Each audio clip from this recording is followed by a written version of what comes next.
जीवन भर खुश रहना है तो खुद को ऐसा बना लो कि कोई आपके साथ हो या ना हो, आपको किसी चीज का दुख नहीं होना चाहिए। जो आने वाला है वो हमेशा गुजरे कल से बेहतर होगा। यही एक सोच आपको जीवन में कभी निराश नहीं होने देगी। निर्बलता अवश्य ईश्वर देते हैं, परंतु मर्यादा मनुष्य का मन स्वयं निर्माण करता है। अपने मन को निरंतर हरि भक्ति में ही लगाने का प्रयास करो। यही जीवन का सार है। मृत्यु के उपरांत केवल यह भक्ति ही साथ जाएगी जो हमें सद्गति दिला सकती है और जिससे संसार में आवागमन का चक्र समाप्त हो जाता है। इसी लक्ष्य की प्राप्ति के लिए ही यह मानव जीवन भगवान ने कृपा करके प्रदान किया है। अगर अब भी हमने शेष जीवन को नहीं संवारा और बिना भगवत भक्ति के ही जीवन समाप्त हो गया तो केवल पछताना ही शेष रह जाएगा। दान देने से पहले अपने कमजोर भाई को सहारा दो, क्योंकि तुम्हारे दान की भगवान से ज्यादा तुम्हारे भाई को जरूरत है। बहुत सुकून मिलता है प्रभु के ध्यान में। सारी दुनिया सिमट आती है श्री कृष्ण के नाम में। विचार और व्यवहार हमारे बगीचे के वो फूल हैं जो हमारे पूरे व्यक्तित्व को महका देते हैं। इस मतलबी दुनिया को ध्यान से नहीं, धन से मतलब है। भजन से नहीं, भोजन से मतलब है। वह सत्संग से नहीं, राग रंग से मतलब है। सभी पूछते हैं कि घर परिवार व व्यापार कितना है, कोई नहीं पूछता है कि भगवान से कितना प्यार है। कुछ भी कर्म करो, पर एक बात हमेशा ध्यान में रखो, परमेश्वर हमेशा ऑनलाइन है। अभी कलयुग का समय चल रहा है। बेवजह अच्छे मत बनिए। जो जिस भाषा में समझता है उसे उसी भाषा में समझाओ, वरना वो आप पर हावी हो जाएगा। एक सच्चे मित्र का साथ असमर्थताओं में भी संभावनाएं लेकर आता है। जिसकी जैसी नियत वो वैसी कहानी रखता है। कोई परिंदे के लिए बंदूक तो कोई पानी रखता है। ईश्वर तो बहुत खुश होते हैं जब वो देखते हैं कि दुखों के बावजूद इंसान उस पर विश्वास रख रहा है। धन कमाने के साथ साथ पुण्य भी कमाइए, क्योंकि इस जन्म में कमाया हुआ धन सिर्फ इसी जन्म में काम आएगा, लेकिन इस जन्म में कमाया हुआ पुण्य अगले कई जन्म जमांतर तक काम आएगा। जिस मनुष्य में हारने की चिंताएं कम और जीतने की ख्वाहिशें ज्यादा होती है, वह मनुष्य मन से बहुत शक्तिशाली होता है। सलाह सबकी सुनो, पर करो वह जिसके लिए आपका साहस और विवेक समर्थन करे। गोविंद देना तो दो आंसू देना, एक में राधा एक में श्याम देना। सदा दर्शन की प्यास देना, मुख में राधा गोविंद नाम देना। निश्चल प्रेम और अखंड भक्ति देवता से प्राप्त करने का सबसे सरल माध्यम है। अपेक्षाएं जहाँ समाप्त होती है, आनंद वहीं से आरंभ होता है। ना जन्म हमारी मर्जी से होता है, न मृत्यु तो जन्म मृत्यु के बीच होने वाली व्यवस्था हमारी मर्जी से कैसे हो सकती है। जो आपके योग्य होगा आपको मिल जाएगा, जो नहीं होगा वो छिन जाएगा। आपका काम है कर्म करते रहना। श्री कृष्ण कहते हैं, मैं प्रत्येक जीव के हृदय में असीन हूँ और मुझसे ही स्मृति ज्ञान था। विस्मृति होती है, मैं ही वेदों में द्वारा जानने योग्य हूँ। निस्संदेह मैं वेदांत के संकलन करता था, समस्त वेदों को जानने वाला हूँ। जब हम ईश्वर के आगे सिर झुकाकर प्रणाम करते हैं तो सारी चिंताएं हमारे मस्तिष्क से गिरकर ईश्वर के चरणों में पहुंच जाती है और हम चिंताओं के बोझ से मुक्त हो जाते हैं। संयम क्या है? एक युद्ध अपने विरुद्ध। प्रभु सुख देना तो बस इतना देना कि जिसमें अहंकार ना आए, और दुख देना तो बस इतना देना कि जिसमें आस्था ना टूटे। आपको जो कुछ मिला है उस पर घमंड ना करो और ना ही दूसरों से ईर्ष्या करो। घमंड और ईर्ष्या करने वाले लोगों को कभी मन की शांति नहीं मिलती। श्री कृष्ण कहते हैं, अगर कोई तुम्हें दुखी करे तो बुरा मत मानना, क्योंकि लोग उसी पर पत्थर मारते हैं जिस पेड़ पर ज्यादा मीठे फल होते हैं। ताकत की जरूरत तभी होती है जब कुछ बुरा करना हो, वरना दुनिया में सब कुछ पाने के लिए प्रेम ही काफी है। लगन एक छोटा शब्द है, लेकिन जिससे लग जाती है उसका जीवन बदल देती है। बहुत अच्छा होना भी अच्छा नहीं होता। पता ही नहीं चलता कि लोग कदर कर रहे हैं या इस्तेमाल। पिता की मौजूदगी सूर्य की तरह होती है, रहता है गर्व, लेकिन ना हो तो अंधेरा छा जाता है। अकेले बैठकर खुद से एक सवाल करें, आपके मरने के बाद कितने लोगों को फर्क पड़ेगा? जिन्हें फर्क पड़ेगा उनका ख्याल करें, बाकियों को छोड़ दे। यदि गलत को गलत कहने की क्षमता नहीं है तो आपकी प्रतिभा व्यर्थ है। समय कभी एक जैसा नहीं होता, उन्हें भी रोना पड़ता है जो बेवजह दूसरों को रुलाते हैं।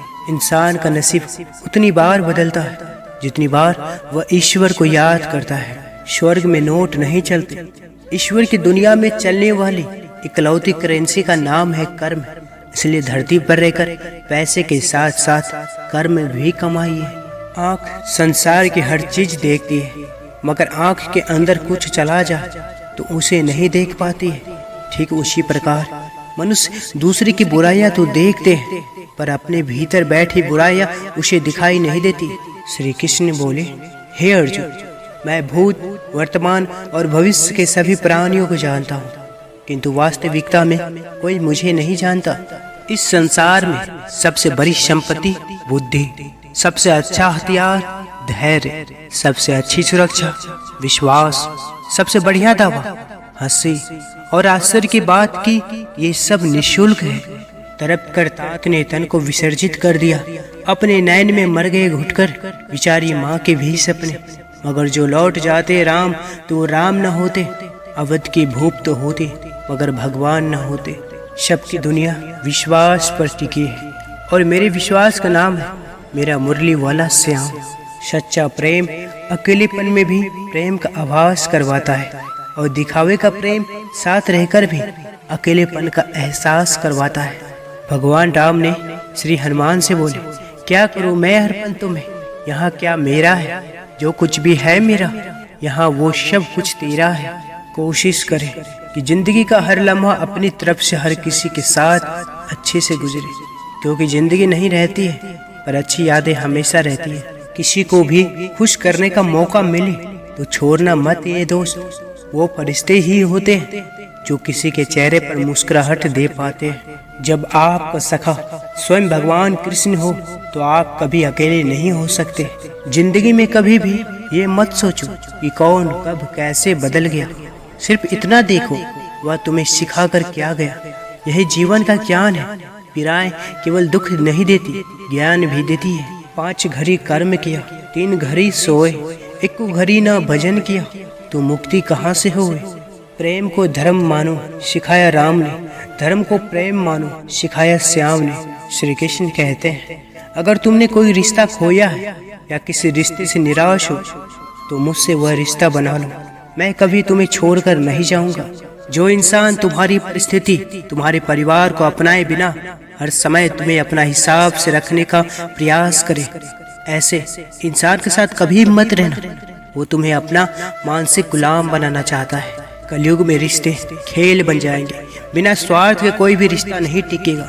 सुबह एक दूसरे के साथ जीवन भर रिश्ता निभाने का सौगंध खाने वाले भी शाम तक एक दूसरे के खून के प्यासे हो जाएंगे तो भी आश्चर्य नहीं होगा। धर्म और ईश्वर मजबूरी में याद आएंगे। कलयुग का भगवान सिर्फ पैसा होगा। अच्छे कर्म करने के बावजूद भी लोग केवल आपकी बुराइयां ही याद रखेंगे। इसी लोग क्या कहते हैं, इस पर ध्यान मत दो, अपने कार्य करते रहो। टूटने का मतलब खत्म होना नहीं होता, कभी कभी टूटने से जिंदगी की नई शुरुआत होती है। भागवत गीता में कहा गया है, जितनी जल्दी आप अपने जीवन की जिम्मेदारी लेंगे उतनी ही जल्दी आप सफल होंगे। जो लोग षड्यंत्र ही करते रहते हैं, एक दिन वो खुद ही बड़े षड्यंत्र का शिकार बन जाते हैं। जिन्होंने आपको कष्ट दिया, कष्ट तो उन्हें भी मिलेगा। और यदि आप भाग्यशाली रहे तो ईश्वर आपको यह देखने का अवसर भी देंगे। संपत्ति का उत्तराधिकारी एक से अधिक हो सकता है, लेकिन कर्म का उत्तराधिकारी केवल हम स्वयं होते हैं। इंसान की संपत्ति ना तो दौलत है ना धन है, उसकी संपत्ति तो उसका हंसता हुआ परिवार और संतुष्ट मन है। जब मुझे विश्वास है कि मेरा ईश्वर मेरे साथ है तो क्या फर्क पड़ता है कि कौन मेरे खिलाफ है। वो क्षण अत्यंत ही कठिन होता है जब दुखों से भरा मन सबके सामने मुस्कुराने का नाटक करता है। जिसको मुरली वाले की कृपा पर भरोसा है और उनके न्याय पर विश्वास है, उससे संसार की कोई भी स्थिति विचलित नहीं कर सकती है। सभी तूफान आपके जीवन को अस्त व्यस्त करने नहीं आते, कुछ आपको रास्ता साफ करने भी आते हैं। फंसाने वाला सोचता है कि मैंने तो आराम से मूर्ख बना दिया, पर वह कभी नहीं समझ पाता है कि वो एक रिश्ता और एक इंसान को हमेशा के लिए खो रहा है। मत बदलो खुद को किसी को दिखाने के लिए, बदलो खुद को तो सिर्फ अपना लक्ष्य पाने के लिए। हाथों ने पैरों से पूछा, सब तुम्हारे ही प्रणाम करते हैं, तुम्हें ही स्पर्श करते हैं, मुझे क्यों नहीं? पैरों ने उत्तर दिया, उसके लिए जमीन पर रहना पड़ता है, हवा में नहीं। श्री कृष्ण के प्यारे भक्तजनों, अगर आप इस चैनल पर पहली बार आए तो कृपया चैनल को सब्सक्राइब अवश्य करें। इस वीडियो को लाइक कर वीडियो को कमेंट में जय श्री कृष्ण अवश्य लिखें।